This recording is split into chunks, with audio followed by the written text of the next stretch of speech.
nous sommes venus déposer un recours. Ça a pris du temps parce que, comme je l'ai dit, nous avons reçu du papier. Et à l'analyse, nous avions vu que ces 18 000 cas pouvaient s'analyser de manière très très différente que la façon dont le Conseil constitutionnel, ou plutôt l'expert chargé du travail, l'a analysé de manière non contradictoire et de manière non transparente, puisqu'on n'a aucune explication rationnelle. Et on est venu déposer un recours qu'on a pris le temps de rédiger, avec des notes explicatives. Et quand le mandataire s'est présenté à 17h30, il était dans l'impossibilité de voir la greffière qui était occupée, semble-t-il. Admis dans la salle d'attente, il a patienté jusqu'à ce que, voyant la greffière en train de partir, il a avisé des personnes travaillant à l'intérieur du Conseil constitutionnel qui ont eu l'amabilité de saisir les personnes requises pour leur demander de revenir faire leur travail. Parce que cette institution au service de la République, au service du droit, au service surtout en ce moment des candidats qui doivent faire valoir leurs droits. On nous a notifié l'impossibilité, verbalement bien sûr, l'impossibilité de déposer d'attendre lundi. Nous sentons que ce n'est pas normal. Nous pensons que ce n'est pas normal. Nous avons demandé par ailleurs à des huissiers de venir constater cet état de fait. Plusieurs ont de manière insidieuse refusé de venir, en prétextant 1000 choses. Et c'est finalement une dame remarquable qui est venue nous faire les constats d'usage. Là également, surprise, les préposés à l'entrée, le gendarme n'a pas voulu constater qu'on est venu à l'heure. Alors que même si on était venu après l'heure, on ne nous aurait pas admis dans une salle d'attente et on n'aurait pas attendu aussi longtemps. C'est dire que cette situation est ubuesque, ressemble à une farce et un théâtre de mauvais goût.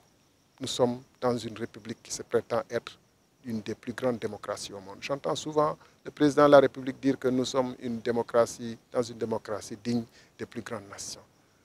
À l'épreuve des faits, nous voyons que nous sommes dans une république qui ressemble à une république bananière si ces faits continuent. Au Kenya, à côté, on a annulé le premier tour d'une présidentielle pour des raisons très claires. Des raisons beaucoup moins solides à mon avis que l'élimination de certains parrains au prétexte que, par exemple, un U manque à un nom ou un N final manque à un nom, alors que tous les autres éléments sont corrects. Aussi bien le numéro d'électeur que le numéro de CEDEAO, que la commune, que le prénom et le nom. Mais s'il manque à votre nom de Fall un seul L, la machine dit que Abdou Fall, ou bien vous vous appelez Abdoul Fall, on met Abdou Fall, tout le reste est correct. La machine dit que ce n'est pas possible. Or, nous avons fait une note scientifique écrite par des mathématiciens pour montrer que si on a 46 caractères, par exemple, qu'on choisit parmi 26 lettres de l'alphabet, la probabilité de trouver le nom de la personne, de trouver son numéro d'électeur, de trouver sa commune, ça relève de l'ordre de l'humainement impossible. La suite du combat, demande de revenir le lundi pour compléter. Nous reviendrons lundi avec notre recours et le PV de l'exploit de l'huissier. Mais nous ne faisons aucune illusion quant à la volonté d'assurer une sorte d'élection par mascarade. Nous savons très bien que lundi même, on peut sortir une liste définitive des candidats. Nous ne faisons aucune illusion. La démocratie sénégalaise, ce n'est pas l'affaire de Thierno Sall, ni l'affaire de Abdoul Mbaye, ni l'affaire des personnes qui, soi-disant, ont été recalées et qu'on essaie de dénigrer de manière insidieuse. La démocratie sénégalaise, c'est l'affaire des Sénégalais. Est-ce qu'ils veulent accepter que la nuit noire de la dictature s'abatte sur notre pays?